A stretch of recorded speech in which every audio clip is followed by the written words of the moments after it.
Two men were about to drag her out of the cafe when a stranger slid into the chair beside her and wrapped an arm around her shoulders. "Pretend you're my wife," he whispered, as if her life depended on it, because it did. When she stood up and walked out with him, she had no idea she'd just stepped into a war and become the most dangerous weakness a mafia boss could have. If this story pulled you in, go ahead and subscribe so you never miss what's ahead. I've got another unforgettable story coming tomorrow. And while you're here, drop a comment and tell me where you're watching from. I love seeing people tuned in from all over the world. Okay, let's get back into it. The candle between them had burned down to a stub, wax pooling onto the brass rim like tears Clara Robinson refused to shed. She sat alone at Café Lumière on the corner of 5th and Morrison, the kind of European-style bistro where everything whispered old money and the waitstaff moved like choreographed dancers around marble-top tables. Rain streaked the floor-to-ceiling windows, turning the October evening into something out of a film she couldn't afford to see. She'd chosen the corner table deliberately, the one tucked near the window but far enough from the main floor that she could disappear into the amber glow of Edison bulbs and flickering candlelight. Her black coat was draped across her shoulders over a dusty rose dress that had seen better days, the fabric soft and worn in places she hoped the dim lighting would hide. She kept her hood low, dark hair falling around her face like a curtain she could hide behind. The two men at the bar had been watching her for 23 minutes. She'd counted. They nursed whiskeys they didn't drink, speaking to each other in voices too low to hear, but their eyes never stopped tracking her movements, the way she shifted in her seat, the way her fingers trembled against the white tablecloth, the way she kept glancing at her phone, waiting for instructions that might never come. 29 years old, widow, alone in a cafe where a single espresso cost $12, and she'd ordered only water. She'd been surviving on insurance scraps for 2 years, just enough to cover rent if she didn't eat much, just enough to avoid eviction if she ignored the phone calls from numbers she didn't recognize. Her husband's death had been ruled accidental. A fall. Concrete. Gone before the ambulance arrived. But the whispers told different stories. Stories about gambling debts and underground lenders and men who collected what desperate people owed. Mrs. Jensen, her elderly neighbor, had finally told her the truth 3 months after the funeral. "Your husband owed money, dear. The kind you don't borrow from banks." The envelope in her purse felt heavier than it should. Cream-colored, embossed with a law firm's letterhead. Final notice stamped in red ink across the front. Eviction proceedings. Asset seizure. Clinical words that meant losing the last place that still smelled like him. Tonight, one of those unknown numbers had finally reached her. A woman's voice, professional and cold. Café Lumière, Tuesday, 8:30. Someone will meet you to discuss resolution. Resolution. As if debt could be resolved when she had nothing left to give. Clara pulled her coat tighter and checked her phone. 8:32. The men at the bar shifted. One checked his watch. The other's hand disappeared inside his jacket. Her breath caught. The chair beside her scraped against marble tile. She didn't turn, didn't breathe, just stared at the candle flame guttering in its glass prison. "Don't look at them." The voice was male, low, controlled the kind of voice that didn't need volume to command a room. It came from beside her, close enough that she could feel the heat of him, smell expensive cologne and cigarette smoke and something darker underneath. "They're not here for you anymore." Her head turned before she could stop it. He was closer than she'd expected. Dark suit, perfectly tailored, no tie. The top buttons of his shirt were undone, revealing the edge of black ink curling up his neck. Tattoos that looked deliberate, earned rather than chosen. His face was angular and handsome in a way that felt dangerous, with dark eyes that studied her like she was a problem requiring calculation. His hair was slicked back, dark and perfectly styled. He looked like money, old money, the kind that came with power and violence in equal measure. His arm moved casual, deliberate, draping across her shoulders with the easy confidence of someone who'd never been refused anything. His thumb came to rest near her collarbone, steady, warm through the thin fabric of her dress. "Pretend you're my wife," he murmured, leaning close enough that his breath stirred the hair at her temple. "Stand up, walk with me." Clara froze, every muscle locked, every instinct screamed. "I don't," the words caught in her throat. "I don't know you. You don't need to." His voice was quiet, almost gentle, but there was steel underneath. "Those men at the bar? They work for people I'd rather not embarrass tonight, but if you stay here alone, they'll take you somewhere we can't get you back from." We, as if she belonged to someone, as if she'd already agreed. She glanced toward the bar, just a flicker of movement, barely a look, and saw them staring now, not with interest anymore, with shock. And beneath it, something that looked like fear. The stranger's fingers pressed gently against her shoulder. Not forcing, guiding. Smile, he whispered, like you belong to me. Clara didn't know who he was, didn't know what debt he'd just claimed or what price she'd pay for this protection. But when she looked into those dark eyes, cold and unreadable, and somehow certain, she knew one thing with absolute clarity. He was more dangerous than anyone waiting for her tonight, and he was offering her a choice the men at the bar never would. She smiled. Small, uncertain, but enough. Good girl, he said softly, and stood. He offered his hand, long fingers, more tattoos curling across his knuckles, a silver ring on his right hand that caught the candlelight. She took it. His grip was firm, warm, possessive in a way that made her pulse spike. He pulled her up with practiced ease, keeping her close against his side as they turned toward the cafe entrance. His arm stayed around her shoulders, thumb still pressed against her collarbone like a brand. The men at the bar didn't move, didn't follow. Just watched them leave with faces gone carefully blank. Outside, rain had turned the sidewalk slick and black. City lights reflected in puddles like scattered stars. A black car idled at the curb, expensive. Tinted windows, engine purring. He opened the back door without releasing her. Get in, he said quietly. And she did, because somewhere between the candle and the rain, and the weight of his hand against her skin, Clara Robinson had stopped being the poor widow sitting alone at table 7. She'd become someone worth claiming. The leather seat was cold against Clara's legs as the car door closed with a heavy, final thunk. She pressed herself against the far side of the back seat, coat clutched tight around her shoulders, watching the stranger slide in beside her with the fluid grace of a predator. He didn't crowd her, didn't touch her, just settled into the seat and tapped twice on the partition separating them from the driver. The car pulled smoothly into traffic. Rain drummed against the roof. City lights blurred past the tinted windows, turning the world outside into watercolor streaks of gold and white and red. Inside, the silence was suffocating. Clara's heart hammered against her ribs. Her fingers found the door handle, grip tightening around cold metal. Locks are automatic, he said, without looking at her. His voice was calm, matter of fact. But you're not a prisoner. If you want out, I'll let you out. She didn't move, didn't speak, just stared at his profile, sharp jawline, the tattoos creeping up from his collar, the silver ring catching light as his fingers drummed once against his knee. Who are you? The question came out smaller than she'd intended. He turned to face her then, dark eyes, studying her with an intensity that made her feel exposed, seen in a way she hadn't been in 2 years. Isaac Vega, he said simply. The name meant nothing to her. She shook her head, confusion and fear twisting together in her chest. I don't understand. Those men, why were they? Waiting for you. Isaac's gaze didn't waver. They work for the Rossi family, East Side operations, loan enforcement mostly. They were there to collect what your husband owed. The air left Clara's lungs in a rush. I don't have anything. The insurance barely. I know. He cut her off gently but firmly. Your husband, Thomas Robinson, borrowed $63,000 18 months before he died. The terms were clear. The interest was manageable. But he stopped paying 6 months in.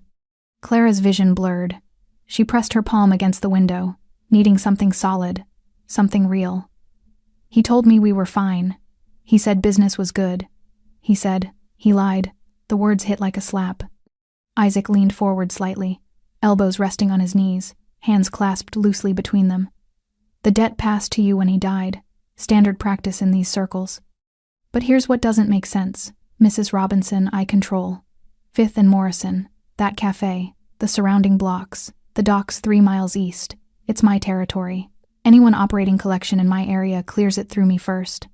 Clara's breathing was shallow now, panic crawling up her throat. I don't understand what that means. It means, Isaac's voice dropped lower, harder. No one authorized those men to be there tonight. No one cleared your debt for collection. Someone sent them anyway. The car turned left, away from her neighborhood, heading toward the glittering high-rises of the financial district. Clara's pulse spiked. Where are we going? Somewhere safe while I figure out who's playing games with my territory. Isaac straightened, reaching into his jacket. Clara flinched, but he only pulled out a phone, sleek, black, expensive. He typed something quickly, then looked at her again. Your husband didn't just borrow money, Clara. He borrowed it from people connected to my operations, but I never authorized the loan, and I sure as hell didn't authorize tonight's collection attempt. Then who did? That's what I intend to find out. He slipped the phone back into his pocket. Someone's using your debt to provoke something, to test boundaries, to see if I'm paying attention. Clara's mind raced, trying to process information that didn't fit together. My husband, he just owned a small business. Import goods. He didn't. Import goods. Isaac's expression shifted, something dangerous flickering behind his eyes. What kind of goods? Electronics. Small shipments from overseas. He had a warehouse on the East Docks, but it closed after he died. I couldn't afford to keep it running. Isaac was quiet for a long moment. Too quiet. When he spoke again, his voice was carefully controlled. East Docks. Which terminal? 7. Why does that? Terminal 7 is Rossi territory. Or it was until 3 years ago when I bought the operational rights. Isaac's jaw tightened. Your husband was importing through a terminal that changed hands. Someone either didn't tell him, or he didn't care. The pieces were falling into place, but the picture they formed made Clara's stomach turn. You're saying my husband was smuggling something. I'm saying your husband was a middleman who didn't know the game changed while he was playing it. Isaac's gaze softened, just fractionally. And when he couldn't pay, someone decided to use his debt as leverage against me. Clara pressed her hands against her face, coat slipping from her shoulders. 2 years. 2 years of grief and shame, and struggling to survive.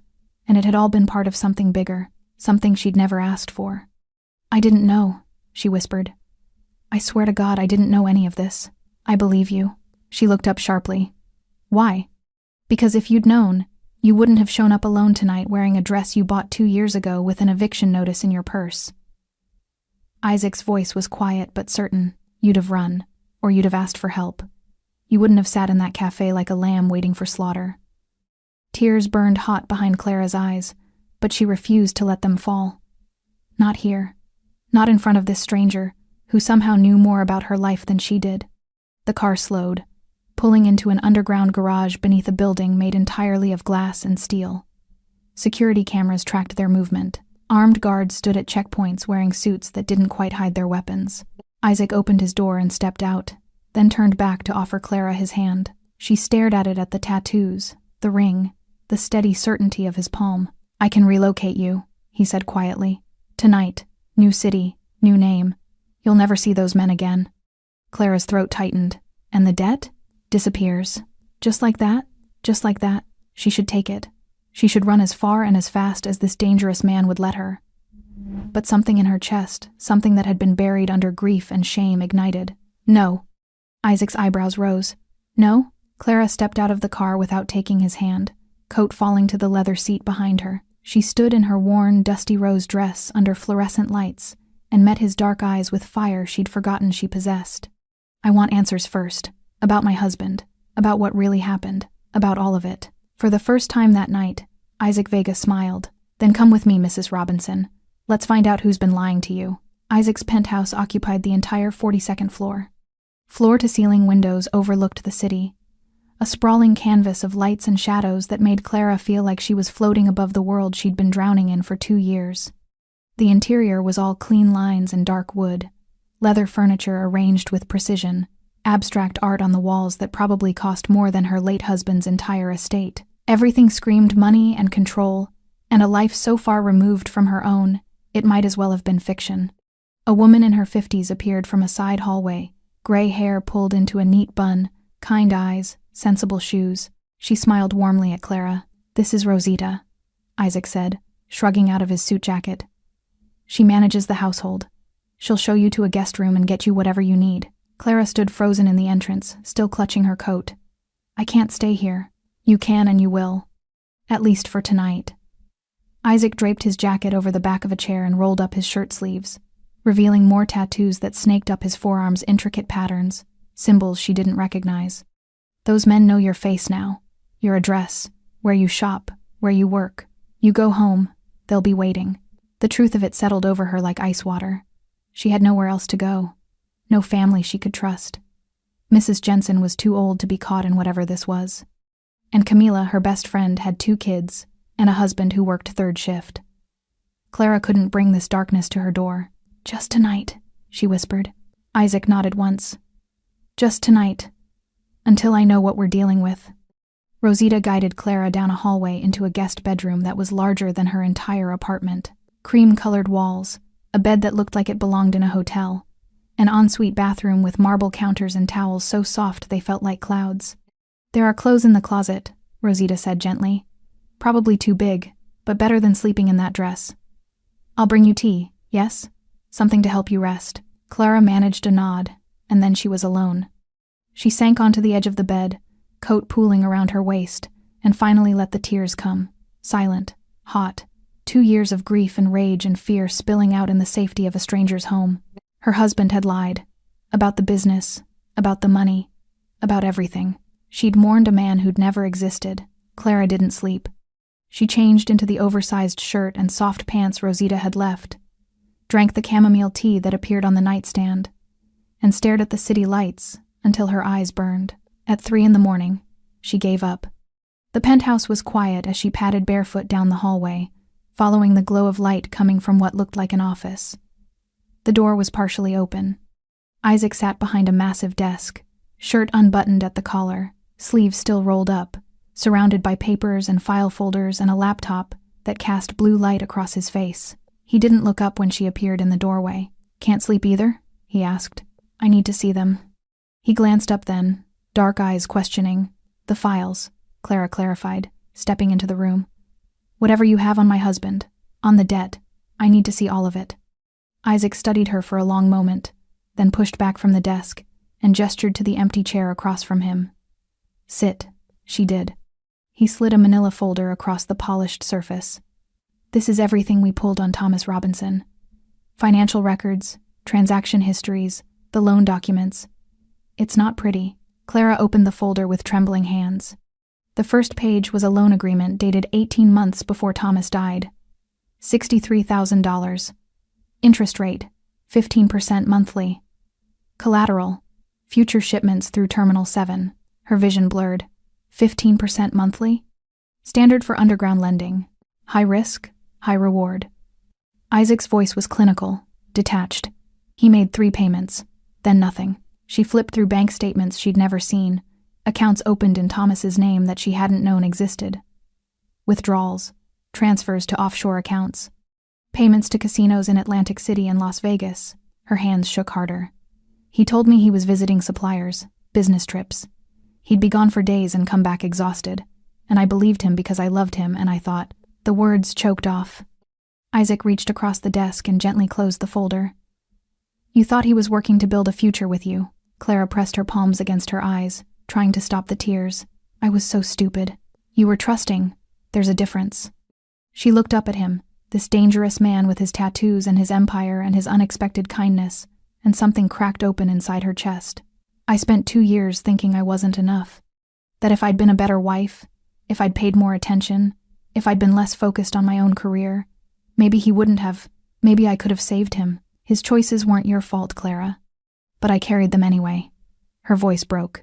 His debts, his lies, his shame. I carried all of it alone, because I thought that's what you do when you love someone. You carry their weight even after they're gone. Isaac was quiet for a moment. Then he stood and moved around the desk, settling into the chair beside her, instead of across from her, close enough that she could see the fine details of his tattoos, the small scar above his left eyebrow, the exhaustion in his eyes that probably mirrored her own. "Your husband made a deal with people who don't forgive debt," he said quietly. "But the loan itself, the original $63,000 that should have come through my network.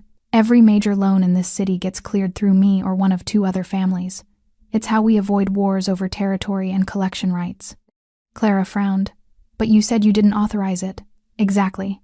Isaac's jaw tightened. "Which means someone deliberately bypassed protocol. They wanted your husband in debt. They wanted leverage, and when he died accidentally or otherwise, they transferred that leverage to you." The implications crashed over her like cold water. Someone killed him. Maybe. Or he really did fall. But either way, his death was convenient for someone building a case against me. Isaac's gaze turned fierce. "You weren't just bait tonight, Clara. You were a message. A test to see if I'd protect territory that was technically mine, but practically ignored. And you did? Yes. Why? He was quiet for so long she thought he wouldn't answer. Then, because you sat in that cafe wearing a dress you couldn't afford to replace, waiting to negotiate a debt you didn't deserve to carry, and you didn't run, you didn't cry. You didn't beg, you just waited. Like you'd already accepted that the world was cruel and there was nothing left to do but face it with whatever dignity you had left. His hand moved slowly, carefully, and brushed a tear from her cheek with his thumb. I've seen a lot of people break under less, Clara Robinson. But you didn't break. You bent. And that's rarer than you know. She couldn't breathe, couldn't think, could only feel the warmth of his hand against her face and the weight of truth settling between them. What happens now? She whispered. Isaac's expression hardened. Now we find out who set this in motion, and we make them regret it. Morning light filtered through the floor-to-ceiling windows, turning the city below into gold and glass. Clara woke, disoriented, wrapped in sheets softer than anything she'd ever owned, in a room that smelled like expensive laundry detergent and safety. It took 3 full seconds to remember where she was. Isaac Vega's penthouse, 42nd floor, a world away from the cramped apartment with its leaking faucet and unpaid bills stacked on the kitchen counter. She found Rosita in the kitchen, a gleaming space of marble and stainless steel pouring coffee into delicate porcelain cups. Good morning, Mija. The older woman smiled warmly. Sit. I made breakfast. Clara perched on a bar stool, accepting the coffee with both hands. The kitchen opened onto the main living area where 3 men in dark suits spoke in low voices near the windows, not threatening. Just present, watching, security, Rosita explained quietly, following Clara's gaze. Mr. Vega doesn't take chances. Where is he? Conference call. He'll be out soon. Rosita slid a plate across the counter, scrambled eggs, toast, fresh fruit arranged like art. Eat. You're too thin. Clara wasn't hungry, but she ate anyway because Rosita watched her with the same concerned expression Mrs. Jensen used to wear, because kindness, even from strangers, felt too precious to refuse. She was finishing her coffee when Isaac emerged from the hallway, phone pressed to his ear, speaking rapid Italian. He'd changed into fresh clothes, black shirt, black slacks, silver watch that caught the light. His hair was still damp from a shower. He looked different in daylight. Less dangerous, somehow. More human. He ended the call and pocketed his phone, dark eyes finding Clara immediately. You slept. It wasn't a question. A few hours. She set down her cup carefully. What happens now? You said we'd find out who. I have people looking into it. Isaac crossed to the coffee maker, pouring himself a cup with practiced efficiency. But that's not why I needed you awake. We need to talk about your living situation. Clara's stomach tightened. I told you. I can't afford to relocate. I have a job. You had a job, Isaac interrupted gently. You were a bookkeeper for Morrison and Associates. Small accounting firm. $23,000 a year. No benefits. You were 2 weeks away from being let go due to budget cuts. The blood drained from Clara's face. How did you? I know everything about you, Clara. I had to. The moment I sat down at that cafe, you became my responsibility. He took a drink of coffee, watching her over the rim. Your lease is month to month. You have $1,400 in savings. Your car was repossessed 9 months ago. You take the bus to work and you buy groceries at the discount market on 7th because it's cheaper even though it's 6 blocks farther from your apartment. Clara stood abruptly, chair scraping against polished floor. You had no right to. I had every right. Isaac's voice was calm but unyielding. Someone is using you to get to me. That makes you leverage. And leverage needs to be protected or eliminated. I chose protection. That requires information. I'm not leverage. I'm a person. You're both. He set down his cup. And right now, being a person makes you vulnerable. So until I know who's playing this game and why, you stay here. Under guard. Safe. Clara's hands curled into fists. You can't just decide that. You can't just keep me here like some kind of... I can and I will. Isaac moved closer, and she saw something flicker in his expression. Not anger, something softer. You asked for answers last night. You demanded truth. This is the truth, Clara. You go home, you die. Maybe not today, maybe not tomorrow. But the moment you step back into your old life, you become a target that I can't protect because I won't see the bullet coming. The words hit like ice water. Clara sank back onto the bar stool, legs suddenly unsteady. For how long? Until it's over. And what does over look like? Isaac was quiet for a moment, then gestured toward the windows. Come here, I want to show you something. She followed him to the glass wall overlooking the city. From this height, everything looked small, manageable, like problems that could be solved with the right perspective. Isaac pointed east toward the waterfront. See those shipping containers? The docks your husband used? That's Terminal 7. I control everything that moves through there. Imports, exports, inventory tracking. It's worth approximately $43 million annually. He shifted, pointing south. That warehouse district? Mine. The trucking company that moves goods from port to distribution centers? Also mine. I employ 300 people.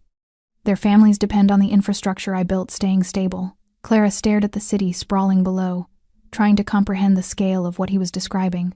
3 years ago, the Rossi family controlled the East Docks, Isaac continued.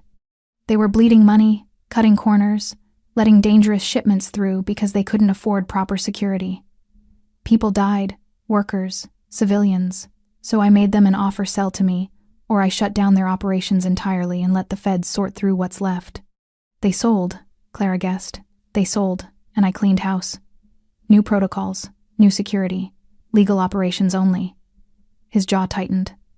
But the Rossis never forgave me for taking their crown jewel. They've been looking for ways to destabilize me ever since, and your husband, whether he knew it or not, gave them an opening. Clara turned to face him. By borrowing money he couldn't repay. By borrowing money that was never properly authorized. Someone inside my organization, or someone pretending to be inside my organization, extended that loan specifically to create chaos.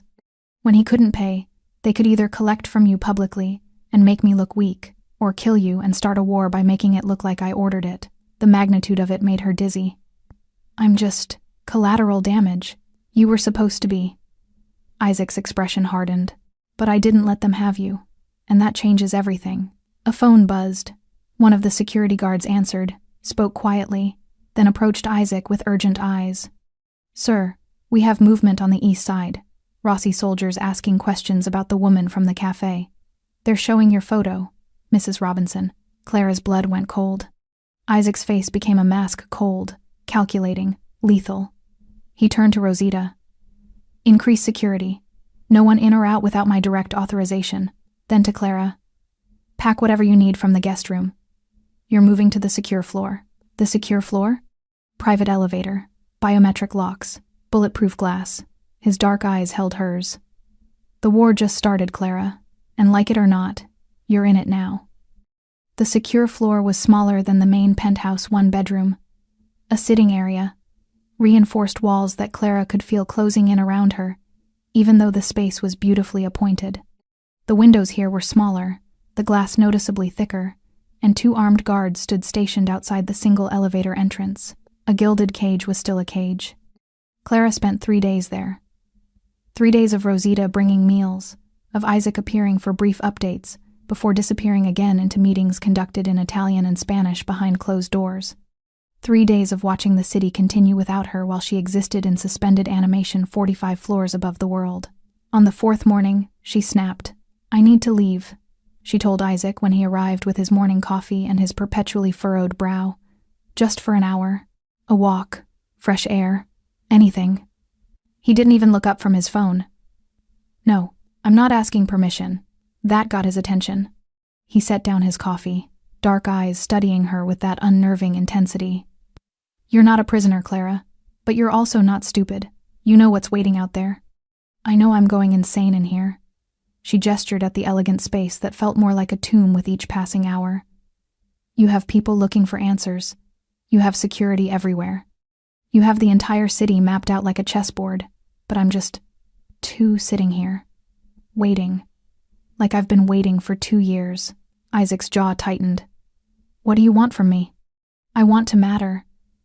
I want to be part of finding out who did this, instead of being the helpless widow you have to protect. You do matter. That's why you're here. No, I'm leverage here. You said it yourself. Clara moved closer, refusing to back down even when every instinct screamed that confronting a man like Isaac Vega was dangerous. I spent 2 years carrying my husband's shame. I'm not spending another day being someone's weakness. For a long moment, he just stared at her. Then, unexpectedly, he smiled. Small. Almost invisible. But there, get dressed, he said quietly. Something comfortable. You're coming with me.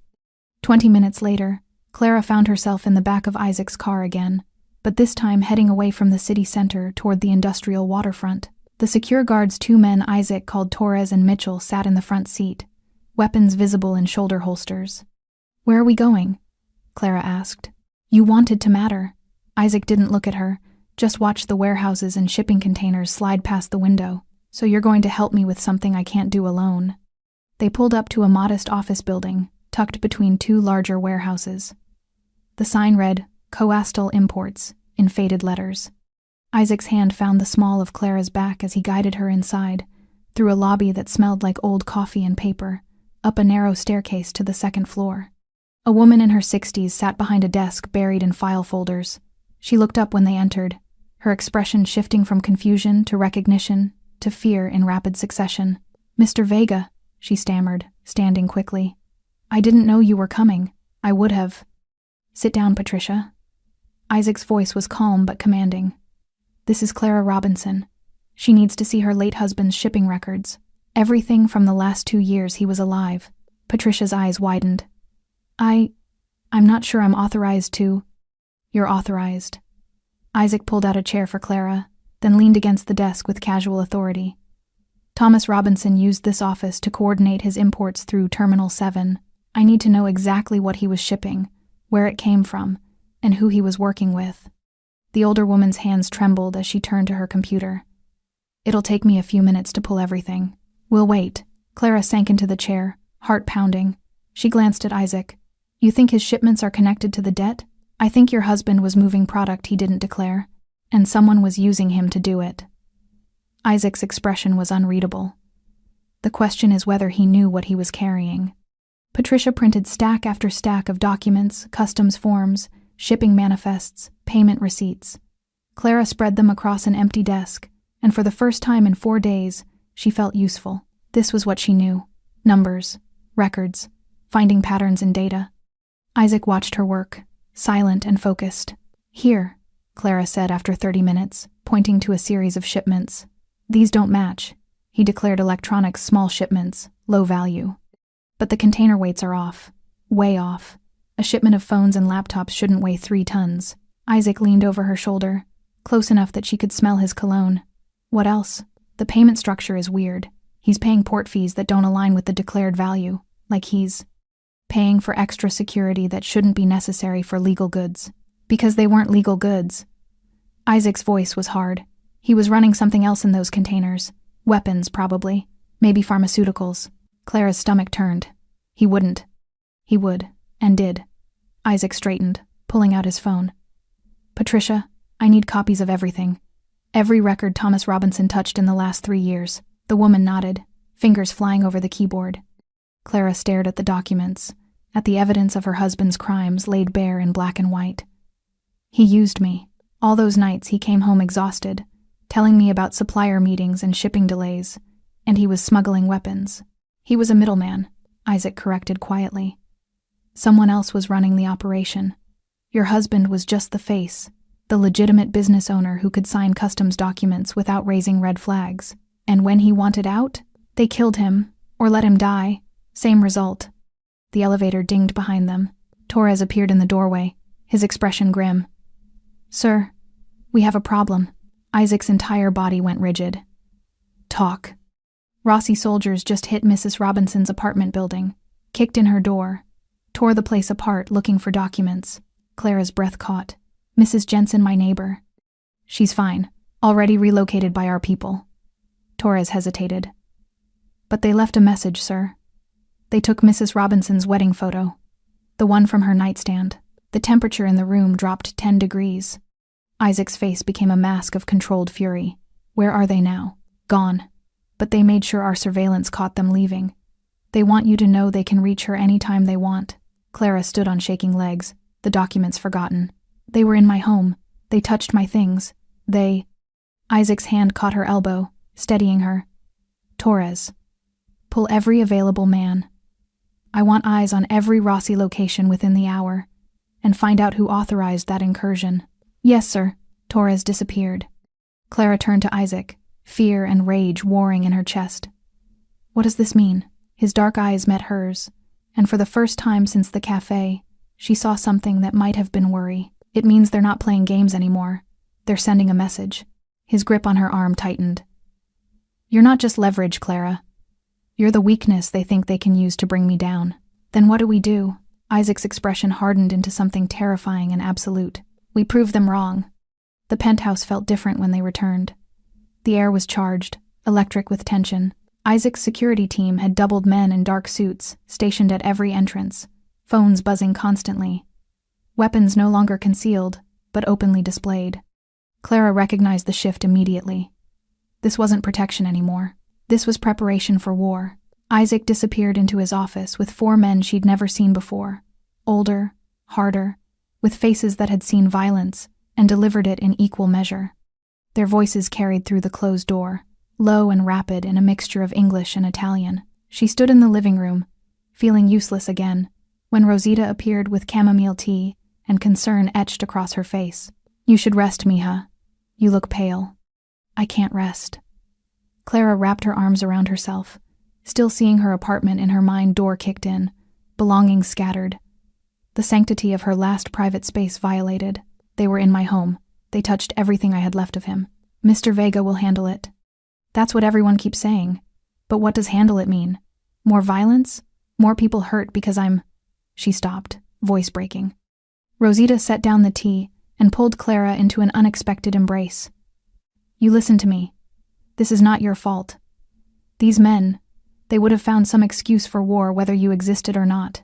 You are just the match." The kindling was already there. Clara pulled back, wiping her eyes.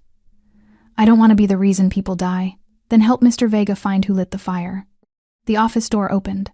One of the older men emerged, salt and pepper hair, expensive suit, a scar running from his temple to his jaw. He nodded curtly to Clara as he passed, followed by the others. Isaac appeared in the doorway, exhaustion written across his face. "Clara, I need you." She followed him into the office where papers covered every surface maps of the city, financial records, photographs of men she didn't recognize. He gestured to a laptop open on the desk. "You're good with numbers, with finding patterns." He pulled up a series of spreadsheets. "These are my organization's loan records for the past 3 years. Every transaction, every payment, every outstanding debt. I need you to find anything that doesn't match protocol." Clara sank into the chair, studying the screen. "What am I looking for?" "Loans that were issued without my authorization, without proper channels." Isaac leaned against the desk beside her. "Someone in my organization has been operating outside the system. Your husband's loan wasn't the only one. I'm certain of it." She scrolled through the data, her bookkeeper's brain automatically categorizing, cross-referencing. "You think someone's been running their own operation using your name?" "Yes, and using the profits to fund something I can't see yet."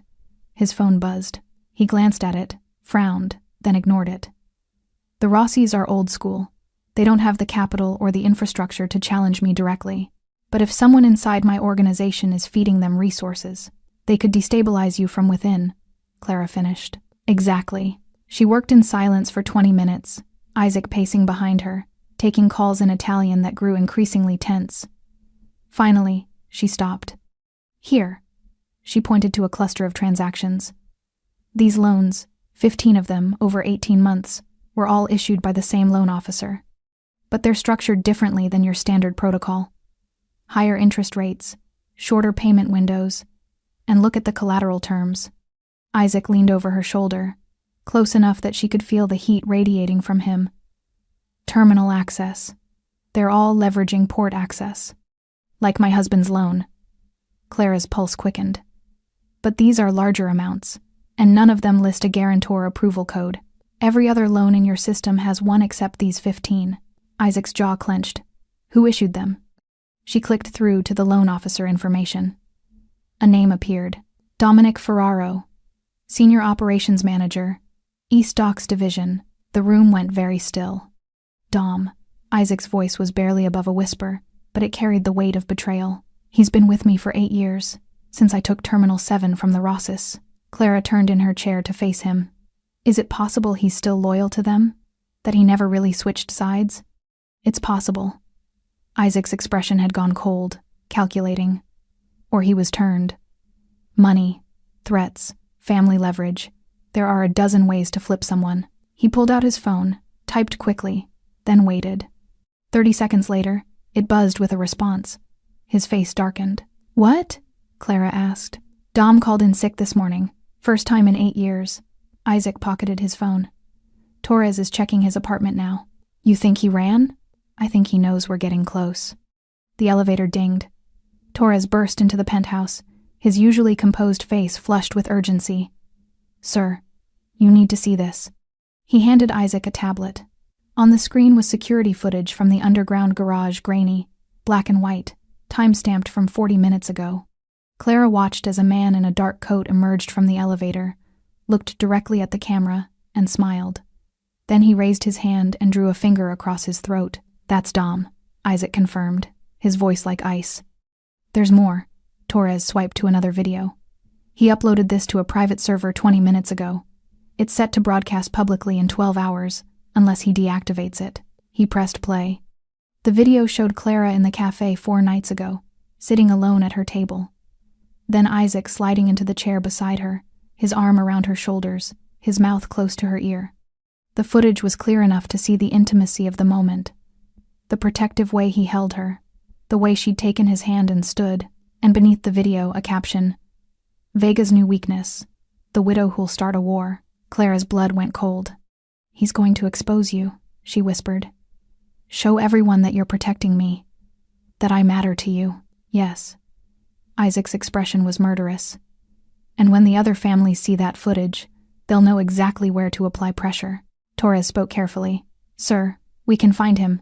We can stop the broadcast, but we need to move now. Isaac stared at the frozen image on the screen, Clara's face caught in candlelight, fear and hope warring in her expression. Then he looked at her directly, and she saw the decision forming behind his eyes. No, his voice was absolute. We don't hide from this. We use it. Clara stood. What are you talking about? Dom thinks you're my weakness. The Rossies think you're leverage they can exploit. A dangerous smile curved Isaac's mouth. So we let them try. We arrange a meeting. Neutral ground. We offer and exchange you for information about who's been running the unauthorized loans. You want to use me as bait, Clara said slowly. I want to draw out everyone who's been playing games with my territory. Isaac moved closer, his eyes burning with intensity. But I won't do it without your consent. This is dangerous, Clara. More dangerous than anything you've faced so far. She thought about her apartment, violated and empty. About her husband's lies that had followed her even into death. About 2 years of being powerless, while the world made decisions for her. When? She asked. Isaac's smile widened. Tomorrow night, the docks, where all of this started. Clara took a breath and met his gaze without flinching. Then let's finish it. The docks at night were a different world. Shipping containers stacked like metal mountains, floodlights casting harsh shadows across concrete, the smell of salt water and diesel thick in the air. Clara stood beside Isaac's car, the cold October wind cutting through the black coat Rosita had insisted she wear proper this time, tailored and warm, not the borrowed armor from the cafe. Isaac stood 5 feet away, phone pressed to his ear, flanked by Torres and Mitchell. Another dozen men she recognized from the penthouse were positioned throughout the dock on container tops, behind forklifts, invisible in shadows but undeniably present. You don't have to do this, Isaac said for the 3rd time in the past hour. Clara pulled the coat tighter. Yes, I do. They'd gone over the plan a dozen times. Dominic Ferraro had agreed to the meeting neutral ground, minimal security, an exchange of information. He wanted assurances that Isaac wouldn't retaliate against his family. Isaac wanted the names of everyone involved in the unauthorized loan operation, and Clara was the guarantee both sides would negotiate in good faith. Headlights appeared at the far end of the dock. 2 black SUVs, moving slowly across the broken asphalt. They stopped 50 yards away, engines idling, high beams painting Isaac and Clara in harsh white light. Isaac's hand found her elbow. Stay behind me until I say otherwise. 4 men emerged from the vehicles. Clara recognized Dominic from the security photos, mid-40s, stocky build, receding hairline. The other 3 were younger, harder, with the cold eyes of men who'd killed before and would again without hesitation. But it was the fifth figure that made Clara's breath catch. A woman, tall, elegant, silver hair pulled into a sleek chignon, wearing a charcoal suit that probably cost more than Clara's annual salary. She moved with the confidence of someone who owned every room she entered. "Isabella Rossi," Isaac murmured. "Family matriarch. I wasn't expecting her." The group stopped 20 feet away. Isabella stepped forward, her age-lined face beautiful in its severity. "Isaac Vega." Her voice was cultured, accented with old-world Italian. "You've caused quite a disruption to my evening." "Isabella, still playing games with other people's territories, I see." "Territories." She smiled without warmth. Such a masculine concept. Borders and boundaries and lines in sand. When really, business is much simpler than that. It's about leverage. And you, dear boy, have handed me the perfect leverage. Her eyes shifted to Clara, appraising and dismissive in equal measure. "The widow. I hear you've developed quite an attachment." Clara forced herself to meet that cold gaze without flinching. Isaac's voice went hard. "This meeting was with Dominic, not you. Dominic works for me now. He has for the past year." Isabella gestured, and Dominic stepped forward reluctantly. "He's been very useful. Issuing loans in your name. Creating debt you didn't authorize. Building a paper trail that makes you look either incompetent or complicit." Clara's mind raced. You wanted Isaac to look like he was breaking his own rules, destabilizing his own operation. "Smart girl." Isabella's smile widened. "When the other families see that Vega can't control his own loan officers, can't manage his own territory, they'll start questioning whether he deserves to hold Terminal 7 at all. And when they start questioning..." She spread her hands. "Opportunities arise." "You want a war," Isaac said flatly. "I want what you took from my family." Isabella's cultured mask cracked, showing the steel beneath. "Terminal 7 was ours for 30 years. You walked in with your money, and your lawyers, and your moral superiority, and you took it, made us look weak, made us sell at a fraction of what it was worth. It was worth nothing when I bought it. You'd run it into the ground. It was ours." The words echoed across the dock. Isabella composed herself, smoothing imaginary wrinkles from her suit. "But theft requires repayment, Isaac. So I've been patient, building leverage, waiting for the perfect opportunity." She nodded toward Clara, and then she appeared. A widow with debts she couldn't pay, a direct line to your organization through her husband's fumbling attempts at smuggling, and best of all, a woman who makes the great Isaac Vega look human. Clara felt Isaac tense beside her, but his voice remained calm. "You orchestrated Thomas Robinson's death." "I orchestrated his debt," Isabella corrected. "His death was convenient timing. The fall, the head injury, these things happen to men who panic when they realize they've been trafficking weapons for people much more dangerous than they understood." Rage flooded Clara's veins, hot and consuming. He was a person. He had a life. A wife who he lied to, who he betrayed with his greed and his weakness. Isabella's eyes glittered. "Don't mourn him, child. He would have destroyed you eventually. I simply accelerated the timeline." Clara lunged forward before she could think, but Isaac's arm shot out, catching her around the waist and pulling her back against him. "Easy," he murmured against her ear. "That's what she wants. Give her nothing." Clara trembled with fury, but forced herself to breathe. To think. "You still haven't explained what you want tonight," she said, her voice steadier than she felt. "You already have your leverage. You have the video of us. You have the loan records showing Dominic's unauthorized activity. So why are we here?" Isabella studied her with new interest. "Because I'm offering Vega a choice. Walk away from Terminal 7. Transfer operational control back to my family. And I'll destroy every piece of evidence that connects you to this mess. The widow goes free. The loans disappear. Everyone moves forward. And if I refuse?" Isaac asked. "Then the video goes public. Every family in this city sees that you've gone soft over a woman. They'll test you, challenge you. And when you're busy protecting her, my people will systematically dismantle everything you've built." Isabella's smile was poison. "You can have your empire or your weakness, Isaac, but you can't have both." The dock went silent except for water lapping against concrete and wind whistling through metal containers. Clara felt Isaac's heart beating against her back where he still held her. Felt the tension in his body, the calculation happening behind his eyes. Then she stepped out of his arms and walked forward. "Mrs. Rossi," she said clearly, You made one critical mistake. Isabella raised an eyebrow. Did I? Clara reached into her coat pocket and pulled out a flash drive. You assumed I was just a widow. Just leverage. Just someone to be used and discarded. She held up the drive. But I'm also a bookkeeper, and for the past 3 days, I've been analyzing every financial transaction connected to the unauthorized loans, every payment, every transfer, every offshore account. She glanced back at Isaac, who nodded once. Clara continued, These loans weren't just issued without authorization. The money never went to the borrowers. It went straight to shell companies owned by the Rossi family. You weren't lending money, you were laundering it, using Isaac's infrastructure to clean funds from illegal operations. Isabella's expression finally cracked. You can't prove that. I can, and I did. Clara's voice strengthened. Every transaction is documented on this drive, complete with account numbers, timestamps, and digital signatures that trace directly back to Dominic and 4 other Rossi operatives embedded in Isaac's organization. She tossed the drive to Isaac, who caught it smoothly. So here's the real choice, Mrs. Rossi. You walk away now. You pull your people out of Isaac's operation. You stop using my dead husband's ghost as a weapon. And maybe Isaac doesn't hand this evidence to the federal prosecutors who've been trying to build a RICO case against your family for the past 2 years. The dock erupted into motion. Dominic reached for his weapon. Isabella raised her hand sharply, stopping him.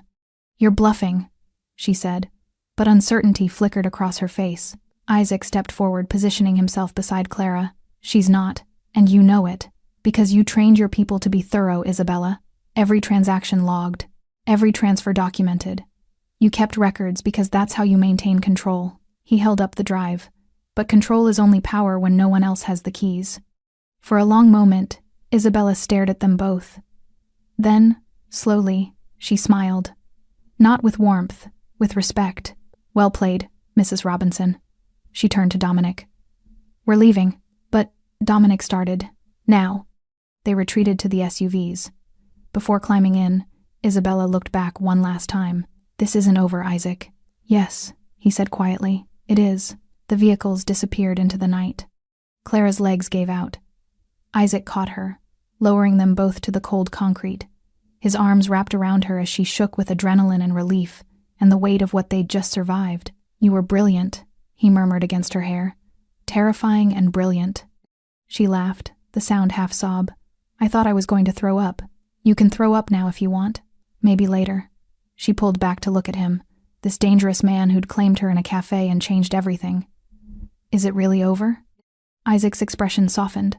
The war is. The rest. He brushed a strand of hair from her face.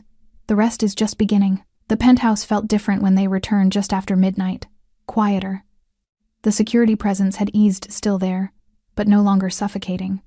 Torres nodded to them as they stepped off the elevator, then discreetly retreated to give them privacy. Rosita had left coffee and sandwiches on the kitchen counter with a note.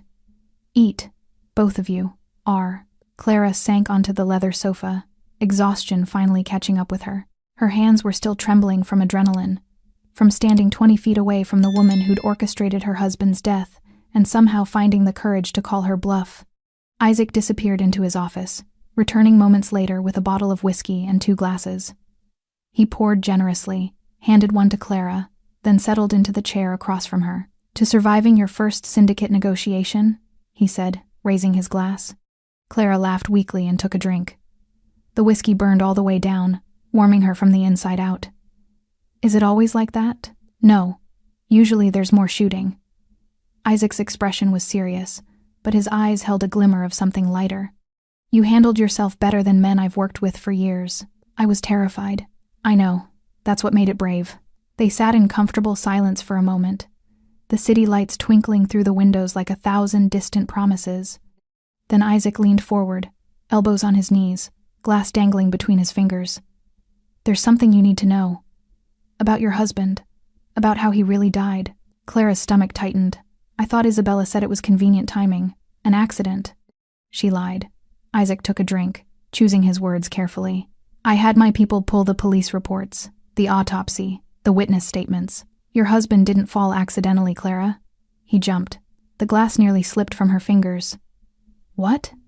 The night he died, He'd just learned that the people he was smuggling weapons for were connected to the Rossi family. He'd thought he was working for independent contractors, criminals. Yes, but small time.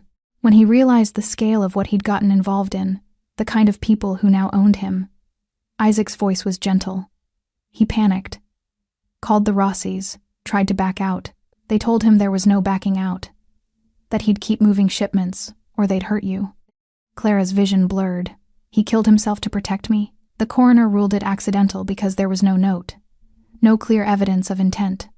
But the security footage from the building across the street shows him standing on that ledge for 20 minutes before he stepped off. Isaac set down his glass and moved to sit beside her on the sofa. He made a terrible choice getting involved with them, but his last choice, that one, was about love. The tears came then, hot and unstoppable.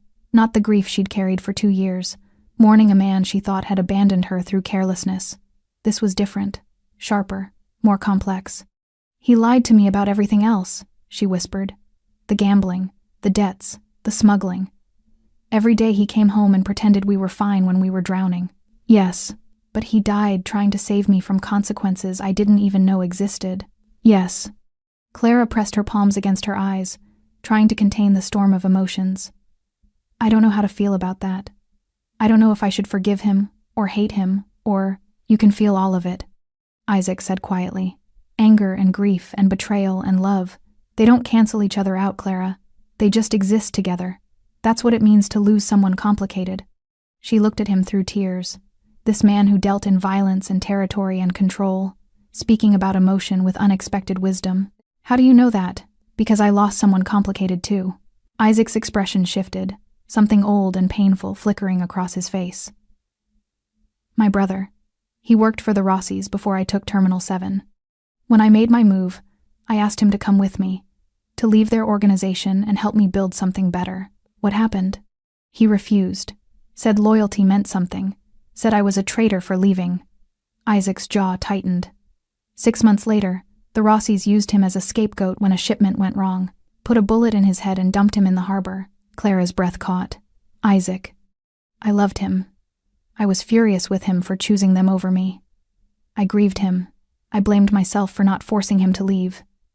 He met her eyes, and eventually, I learned to carry all of it without letting it destroy me. That's what you'll have to do too. She reached for his hand without thinking, their fingers intertwining naturally. His grip was warm, steady, anchoring her to the present when the past felt like quicksand. Thomas made terrible choices, she said slowly, working through the thoughts as she spoke them. He lied. He gambled. He got involved with people who destroyed him, but he also loved me enough to die rather than let them use me. Yes. I can mourn that love, while still being angry about the lies. Yes. Clara took a shaky breath. And I can let him go. Finally. Really let him go. Isaac's thumb traced circles against the back of her hand. That's the hardest part. Letting go of who you thought they were and accepting who they actually were. The good and the terrible all mixed together. How long did it take you? To let go of my brother? Isaac considered. Years, but I was doing it alone. I didn't have anyone to tell me it was okay to feel everything at once. And now I do. Clara looked at their joined hands, at the tattoos curling up his wrist, at the physical manifestation of a connection she hadn't asked for but couldn't imagine losing. You saved me, Isaac, at that cafe, in the parking garage, at the docks tonight. You keep saving me. No. He shifted closer, his free hand coming up to cup her face with surprising gentleness. You saved yourself, Clara. I just gave you the space to do it. You stood up to Isabella Rossi. You refused to hide. You demanded truth even when it hurt. That wasn't me. That was all you. She leaned into his touch, something warm and terrifying and inevitable blooming in her chest. What happens now? Isabella said she'd back off, but she will. For now. The evidence you compiled is too damaging. She can't risk a federal investigation. Isaac's expression grew serious. But you can't go back to your old life, Clara. Your apartment is compromised. Your identity is known to people who might not honor Isabella's retreat. You need protection. A new start. Are you asking me to stay here? I'm offering you options. His dark eyes searched hers. New identity. Relocation to another city. Financial security. Whatever you need to rebuild safely. Clara's heart hammered. And if I don't want to leave? The question hung between them, heavy with implications neither had voiced until now. Isaac's thumb brushed across her cheekbone, achingly tender. Then you stay. And we figure out what this is, what we are. What are we? Clara whispered. I don't know yet. His honesty was devastating. But I know I've never let anyone speak in my negotiations. I've never brought anyone to the secure floor. I've never cared whether someone stayed or left until you. Clara's tears had stopped, replaced by something deeper. A choice she'd been moving toward since the moment he sat beside her in that cafe and whispered, "Pretend you're my wife." I'm not ready for this, she admitted. I'm still grieving, still angry, still figuring out who I am without Thomas's ghost following me. I know, but I don't want to leave. Isaac's smile was small, genuine, transformative. Then don't. He leaned forward slowly, giving her time to pull away, to refuse, to choose differently. She didn't. Their lips met softly, tentatively, a question and an answer all at once. Clara's hand came up to rest against his chest, feeling his heartbeat strong and steady beneath expensive fabric and warm skin. When they pulled apart, her voice was barely above a whisper. I'm still a mess. I run a criminal empire, Isaac replied. We're both complicated. Clara laughed, the sound lighter than anything she'd felt in years. Where do we even start? Here. He stood, pulling her up with him. Now, with truth and time and no more pretending. She looked around the penthouse, this place that had been a cage and a sanctuary, and everything in between. Okay, she said softly. Let's start here. 3 days after the docks, Clara woke to find Isaac already gone. A note on the kitchen counter in his precise handwriting. Rooftop. Come when you're ready. She found Rosita preparing breakfast, humming softly to herself. He's been up there since dawn, the older woman said with a knowing smile. Thinking too much, that one. Maybe you can help him stop. Clara accepted coffee and a croissant, then took the private elevator that led to the building's rooftop garden, a space she hadn't known existed until now.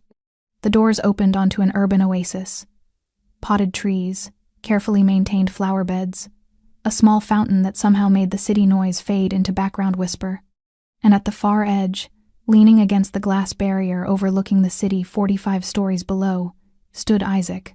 He'd shed his usual armor, no suit jacket, just a white shirt with sleeves rolled to his elbows, dark slacks, his hair slightly disheveled from the wind.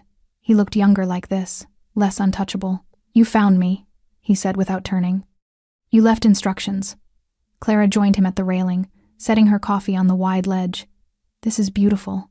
I didn't know this was here. I bought the building partly for this space, somewhere I could think without walls closing in. He glanced at her, something vulnerable in his expression. I wanted to show you. Before what? Isaac turned to face her fully, the morning sun painting gold across his features. Before I say something that changes everything, and you decide whether you want to stay or run. Clara's heart kicked against her ribs. Isaac. That night at the cafe. He cut her off gently. I told you I was protecting territory, that those men were a threat to my operations, that you were leverage I couldn't afford to lose. I remember. I lied. The confession came out raw, honest. Or not lied exactly, but I didn't tell you the whole truth. Clara waited, barely breathing. The moment I saw you sitting there hood up, candle burning down, trying so hard to be invisible while the whole world watched you, something shifted. Isaac's hands gripped the railing. I've walked past 1,000 people in trouble, made calculations about who's worth protecting and who isn't. It's survival in this business. You can't save everyone, but you saved me. Because you weren't just territory or leverage or a tactical decision. His dark eyes found hers. You were a woman sitting alone in a cafe waiting for cruelty with your shoulders back and your chin up, and I looked at you and thought her. I don't know why. I don't know how, but in that moment, Clara, you became the most important person in the room. The city sprawled below them, millions of lives intersecting and diverging, and Clara felt like she was standing at the center of the only moment that mattered. You didn't know me, she whispered. No, but I wanted to. Isaac moved closer, his hand coming up to brush her hair back from her face, a gesture that had become familiar, grounding. Every day since, I've told myself it was strategy. That keeping you close made tactical sense. That protecting you served my interests. And now I can't pretend anymore. His voice dropped. You stood up to Isabella Rossi. You solved a financial conspiracy my own people missed. You refused every easy option I offered because you wanted truth more than safety. You're brilliant and terrifying and stronger than you believe." Clara's eyes burned with unshed tears. "Isaac, I'm still broken. I'm still grieving a man who lied to me. I'm still figuring out who I am without the weight of his mistakes." "I know, and I'm not asking you to be fixed." His thumb traced her cheekbone. "I'm asking you to let me be broken with you, to build something real out of the wreckage we've both been carrying." "I don't know how to do this," she admitted. "I don't know how to trust again. How to love someone who lives in a world where people die for making the wrong choice." "Neither do I." Isaac's honesty was devastating.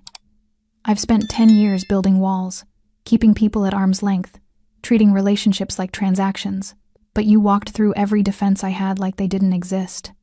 He stepped back slightly, reaching into his pocket. For a heart-stopping moment, Clara thought, but he pulled out a key. Simple, silver, unremarkable. "This is the key to the penthouse," he said quietly. "Not the secure floor, not a guest room, the actual home I live in, the space I've never shared with anyone." He pressed it into her palm. "I'm not asking you to marry me, Clara. I'm not asking you to commit to forever when you're still learning how to commit to tomorrow. But I'm asking you to stay. Really stay. Not as someone I'm protecting or someone who's useful to my operations." His voice roughened. "Stay because you want to. Because this thing between us, whatever it is, matters enough to explore.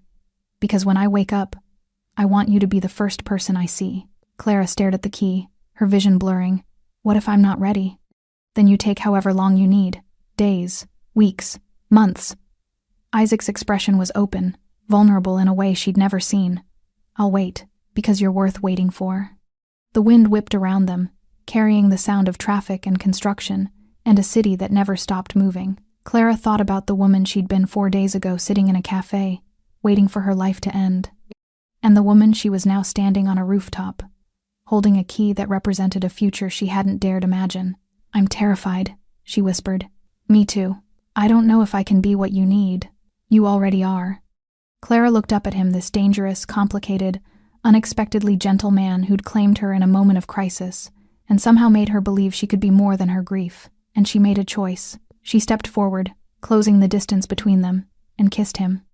Not tentative like before, not questioning. This kiss was answer and promise and surrender all at once. Isaac's arms wrapped around her, pulling her close, and she felt safe in a way that had nothing to do with security teams or bulletproof glass. When they pulled apart, she was crying and smiling simultaneously. "I'll stay," she said. "Not because I'm healed, not because I have all the answers, but because for the first time in 2 years, I want to see what happens tomorrow." Isaac's smile was radiant. "Tomorrow, and the day after, and the day after that." He removed his suit jacket from where he'd draped it over a nearby bench and settled it around her shoulders. It smelled like him cologne and smoke and safety. "Come on," he said, taking her hand. "I want to show you something else." "What?" "The view from the living room, the actual living room, where I drink my coffee and read the news and exist as a person instead of a position." Clara laughed, threading her fingers through his. "That sounds terrifying."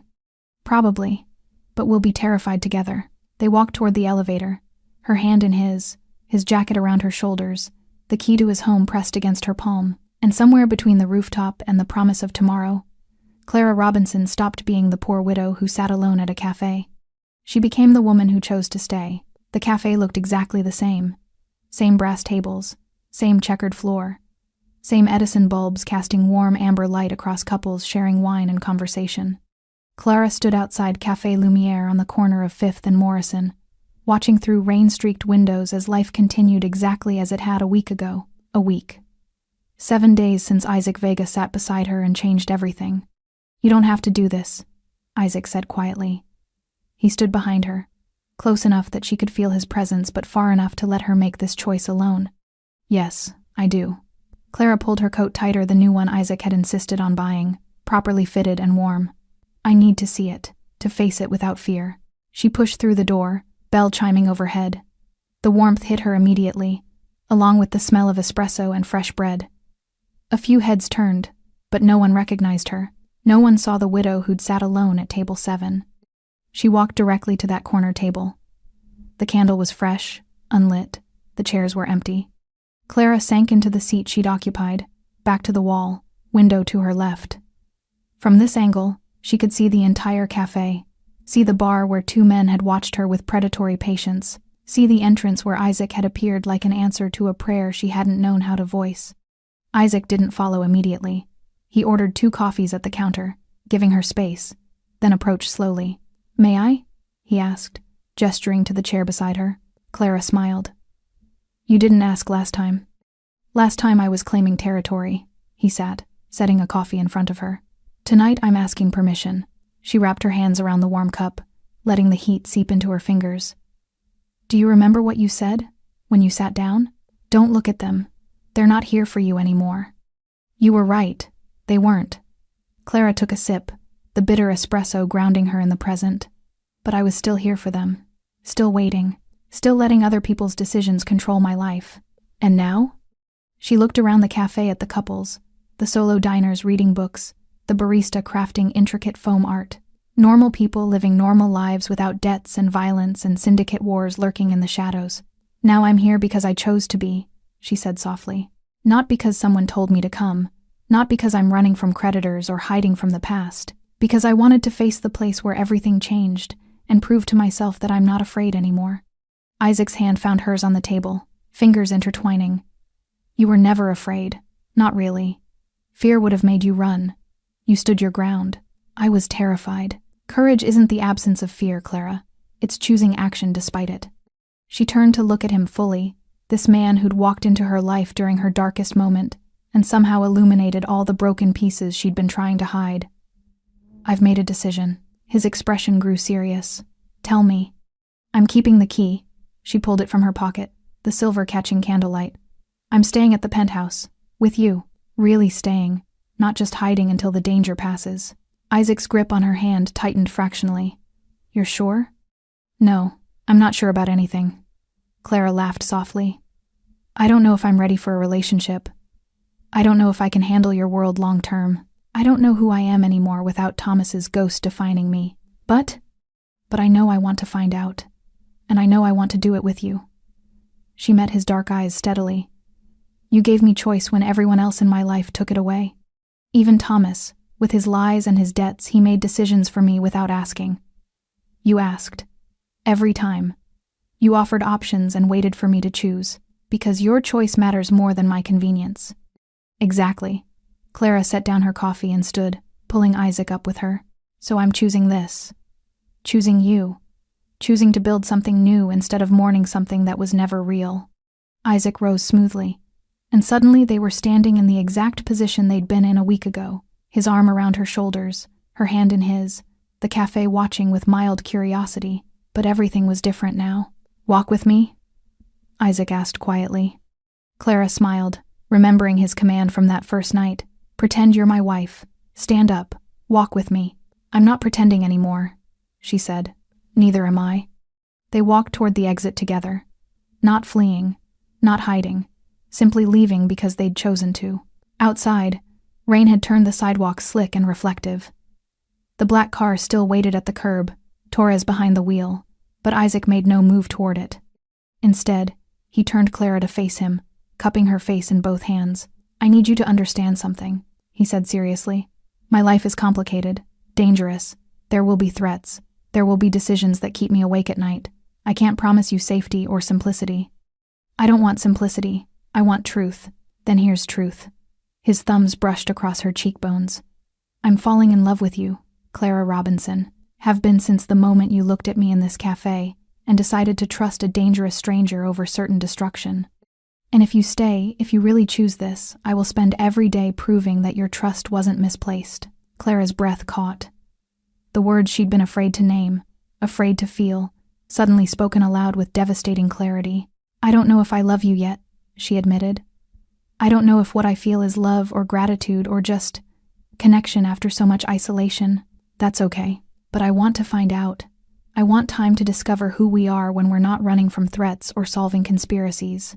I want normal moments and complicated conversations and the chance to build something real. Then that's what we'll do." Isaac's smile was soft, genuine. "Starting now. What do you want to do tonight? No obligations, no security concerns. Just you and me in the city, Clara considered, then grinned. I want terrible takeout and a movie I don't have to think about.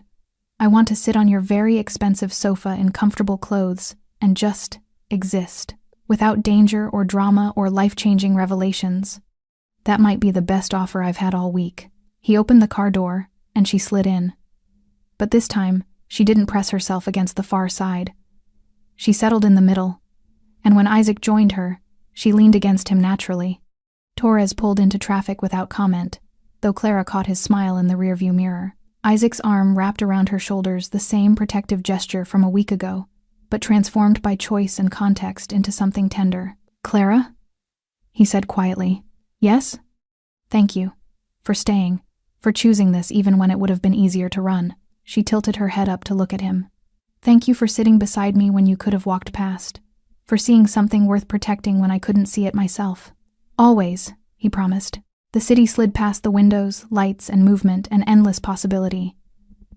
Clara thought about the woman she'd been, sitting alone at table 7 with a final notice in her purse, and no hope left. And the woman she was becoming, sitting beside a man who'd claimed her in a moment of crisis, and somehow made her believe in futures instead of endings. She wasn't healed. She wasn't whole. The grief over Thomas, the anger about his lies, the complexity of loving and hating someone simultaneously, all of it still existed, still hurt. But she was choosing forward motion, choosing connection, choosing to believe that broken people could build beautiful things if they were brave enough to try. The car pulled into the underground garage. Torres opened the door, nodded respectfully, and disappeared to give them privacy. Isaac offered his hand. Clara took it, and together, they walked toward the elevator, not as protector and protected, not as syndicate boss and widow, but as two complicated people choosing each other, one moment at a time. When the elevator doors closed, Clara looked at her reflection in the polished metal. She looked different, stronger, more present. What are you thinking? Isaac asked. Clara smiled. I'm thinking that the poor widow who sat alone at the cafe doesn't exist anymore. No? No, she became someone else, someone braver, someone who walks beside mafia bosses and negotiates with crime families and chooses her own future even when it terrifies her. Isaac pulled her close, pressing a kiss to her temple. I like her, this new version. Me too, Clara whispered. Me too. The elevator rose toward the penthouse, toward home, toward tomorrow, toward all the complicated, beautiful, terrifying moments waiting to be chosen. And Clara Robinson, no longer defined by loss or debt or someone else's mistakes, walked into her future with her eyes wide open and her hand held tight, because this time, when someone asked her to walk with them, she wasn't pretending, she was choosing, and that made all the difference. Thanks for sticking with this story until the very end. You're the reason these stories feel alive. If you're ready for another powerful journey, just tap the next video on your screen. And before you go, leave a quick comment and rate this story from 1 to 10. I'm excited to read your thoughts and connect with you in the comments.